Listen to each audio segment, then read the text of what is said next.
After we launched our investigation into the way that retailers try to rip you off while shopping, we heard from so many of you that said the scamming didn't stop there, so we decided to dig a little deeper. One of the biggest complaints you told us was how salespeople will flat out lie to get you to spend their money in their store. So we went undercover in a hidden camera investigation, exposed the 5 biggest lies that salespeople might tell you and how easy it is for you to get ripped off. Check it out. For our next hidden camera investigation exposing the latest retail ripoffs, we wanted to take a close look at the potential lies you might face while dealing with a salesperson. This department store agreed to let us install hidden surveillance cameras, and we wired up store employee Beth with hidden microphones. We told Beth some tricks to use to get the customers to spend more money.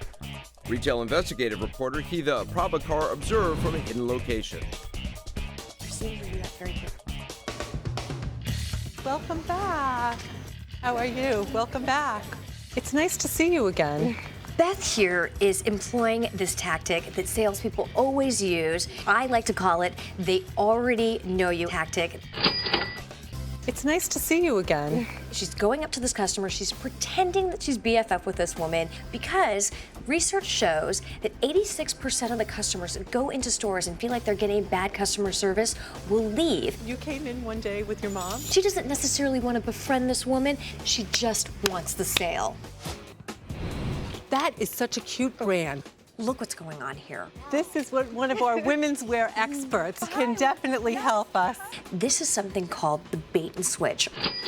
Beth just brought this other woman in. She's known as the women's shopping expert. She's gonna help close the deal because she knows that in a group mentality, people tend to spend a little bit more. She's taking the bait and they're gonna go ahead and she's gonna make that sale. Thank you for your help. Joining us now is shopper Kathy, Fox's sales associate Beth, and retail investigative reporter Heather Prabhakar. It's so good to have you all. So what was it that made you fall for everything that Beth was selling you there, Kathy? It was everything. No, I'm just kidding. No, she has a great personality, and I think when I walked in there, I was just looking to browse. But then when she kept talking to me, it just felt natural and welcome. Had you been there before? I hadn't been there before. That was the first time I'd been there in Chicago, but it just opened. Did you think to say to her, I've never met you before, you're just too polite for that? I didn't know. I don't know. It just seemed natural. Well, and you were shopping with your daughter, right? It was just you and your daughter. Exactly. You kind of were shopping without really knowing what exactly you wanted. You just wanted to kind of go in there and get something, exactly. right? And then she brought over the special expert on women's wear.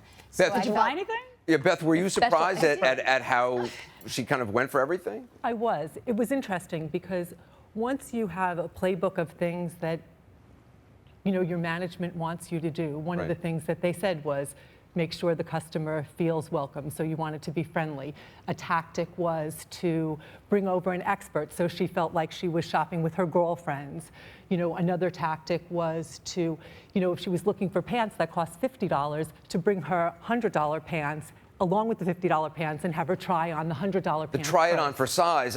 They say that to me all the time, and now I realize this is kind of a trick. But do you like what you bought? Well, I hate shopping, and I never like anything. So yeah. It's the upsell. She was upselling. Upselling. Right. Yeah. So what's the third ripoff? There's the bait and switch. Right. There's the welcome. Heather, what's the third one? It's the sales are in store only. So what they do is they tell you that the sale is only going to happen in the store. Now you know that they can actually go over to online or a different store, but they want you to make that sale in the store because it's going into their pocket. And as a customer, when you first walk in, they are tracking you. There's a little tracker at the beginning of the store, at the front of the store, and they are tracking you. And you basically have a number on your forehead. It's $37.40.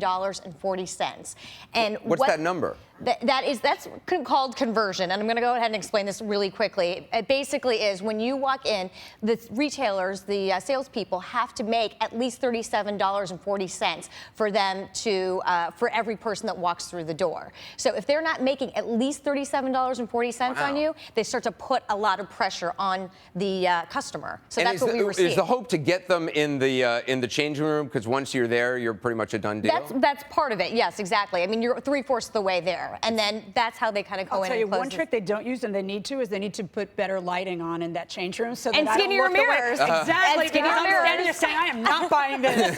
Let's take a look at the second biggest lie salespeople say. Take a look.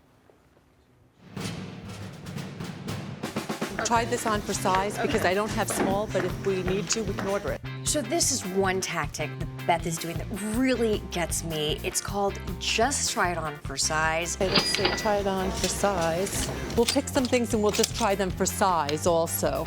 That's a big lie. She thinks she's trying it on for size, but she's not. She's trying it on because it costs more money. Did you try this on for size? No, not yet. All right, we'll try this on for size also. Look at her. She's just piling on the clothes, piling on the clothes. The woman has a very big smile on her face. She's going to go ahead and try on those clothes. I think we're good. So you want to walk with me toward the fitting room and we'll get these things tried on. Can I please have your email address? Oh my God, don't do it. This is where it never ends. And Leah is joining us now. So nice to meet you. So you fell for everything. The old try it on for size, you totally fell for. Yeah, I did. I ended up trying on like 5 different shirts. Oh, did you end up buying stuff? Yeah, I bought a shirt actually. Yeah. And then, so why you said don't give your email address? Because I don't do that just on principle, because I feel if they're asking, Right. they must be wanting me to get me on some mailing list, and that's got to be a scam. exactly what they are doing, Anderson. Basically, when they get your email, they say, we're going to use it for coupons, we're going to mail you these special deals. They take your email address, it goes to the parent company, then it goes out to the marketing company, and then it just goes gangbusters on social media. So this is the number one ripoff? This is the number one ripoff, exactly. So all of a sudden, you are going to see your email, you're going to start seeing deals on your Facebook and your social media, Twitter, even on your Google accounts, because they have your information. It's as if they're tracking you via your email. So you create a new email just for shopping, and then you can look at the coupons when you want to, and it's the difference between somebody knocking on your door. The problem unannounced. is that they're probably not even sending you coupons. They just want it for their marketing tactics so they can send you other No. deals. That's why I for have a their separate sister email. companies. So if I feel like checking in, I do. But like on your Facebook page, suddenly it can pop up with the shoes that you were considering buying. Or it's kind of worse, creepy maybe that way. something similar to that, or that's another way that they can upsell you on that. So let's say, they know that you want a pair of black pants, well then they'll give you a pair of shoes that they'll put a picture of a pair of shoes that maybe go with the black pants or something in that genre. So that's one way that you can protect yourself. What's your top tip to folks out there? I say create a budget and stick to it. So if you're going out there, create a budget, make a list of what you want, price it out, do your research before. I call it your due diligence. Do your research, put it all together, and come in there with that list in hand.